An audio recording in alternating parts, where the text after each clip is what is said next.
HDMI splitter. Duha ka out.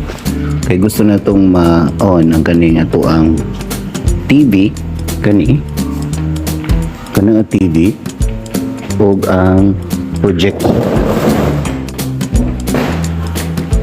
Kani nga projector. So kinahanglan ta og duha ka HDMI. Nya usa ra man tong source. So kinahanglan ta splitter para ma-on kaning projector the same time katong TV. So dili na ta mo gamit aning VGA splitter. Natong gamiton karon ng kaning HDMI. So muna akong gipalit na splitter HDMI.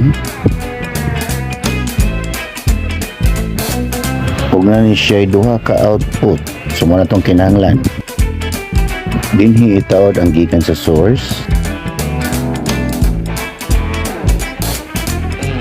Dinhi isaksak ang power supply.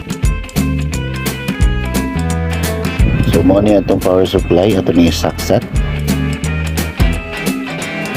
So mo-on ang red light kung na-on na ang power. So mo niya itong HDMI niya isaksak sa laptop. So itaod na siya na sa input. Yung pika side adto sa laptop.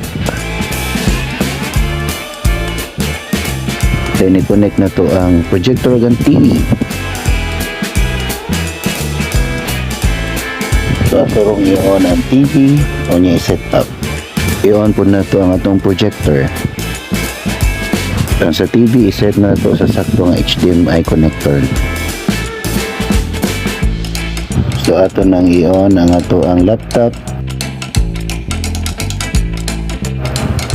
Nga gi-set up na to ang TV, nga on na sad ang projector.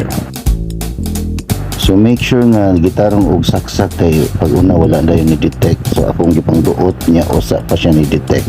Muna ni ang iyang gi-project sa projector o sa TV. Yan. Good job. Effective. So ngayon paggamit ang HDMI splitter.